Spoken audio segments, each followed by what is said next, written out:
thank Slovenia for their statement. I now give the floor to the United States. Thank you. And thank you, Deputy Commissioner General DeMeo and Deputy Special Coordinator Hadi, for the continued work of your teams to alleviate the dire humanitarian situation in Gaza. The confirmation of vaccine-derived poliovirus in Gaza is worrisome and underscores the need for urgent action to address the significant and growing health risks to the population of Gaza. The fighting has brought Gaza's health system to the brink of collapse and complicated the international community's ability to respond to outbreaks. It has also led to the failure of waste management systems and the critical infrastructure required to provide for the basic needs of Palestinians.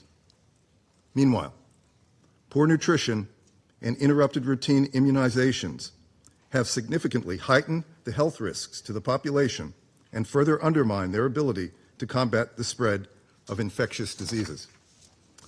Colleagues, these and other humanitarian challenges will only intensify absent a conclusion of the ceasefire deal called for in Resolution 2735. During his meeting yesterday with Prime Minister Netanyahu, President Biden expressed the need to close the remaining gaps and finalize the deal as soon as possible to bring all of the hostages home and reach a durable end to the war in Gaza. It is vital that the Security Council maintain pressure on Hamas to reach a final agreement and begin implementation without delay or further conditions. The President also raised the humanitarian crisis in Gaza, the need to remove obstacles to the flow of aid and to restore basic services for those in need, and the critical importance of protecting civilian lives during military operations. Indeed, a ceasefire would enable us to surge humanitarian assistance, begin to restore basic services such as electricity and sanitation, and enable Palestinian civilians to begin returning to their homes.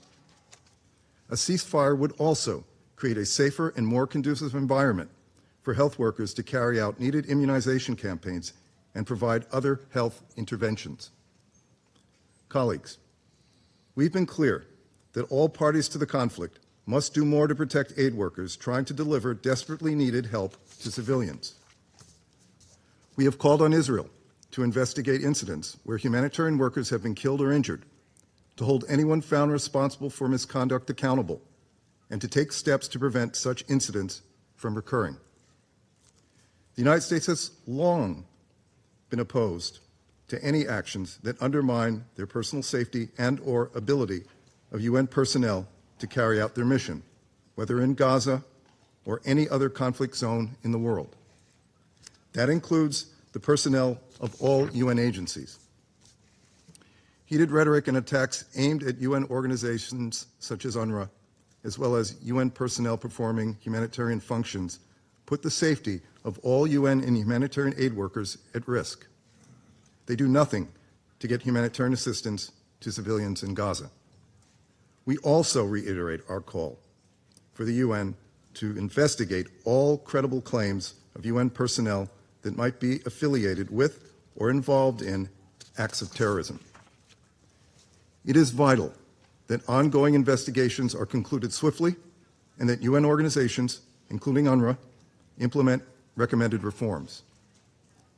In the same spirit, we encourage Israel to work with the UN to establish a system for the smooth and regular exchange and analysis of information regarding any staff suspected to belong to a terrorist group.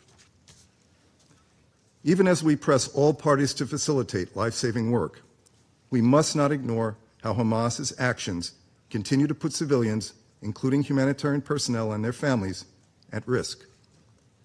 And as we have long argued, Hamas could begin to end the suffering in Gaza tomorrow if it immediately accepted and agreed to implement, without delay or further conditions, the ceasefire agreement on the table, which the Security Council called for it to accept more than a month ago. With a ceasefire in place, efforts to restore basic services, including electricity, water, and sanitation, could be accelerated and bring much-needed relief to the Palestinian people. It would also enable the movement of Palestinian civilians out of al-Mawasi, alleviating the catastrophic humanitarian situation that has developed in the south. Implementation of the ceasefire deal would also facilitate the release of all hostages held by Hamas. These hostages have been held for nearly 300 days and have never been visited by a humanitarian agency. Among them are 8 Americans and citizens from many other countries. The United States is committed to doing everything possible to bring these hostages home, to reunite loved ones with their families.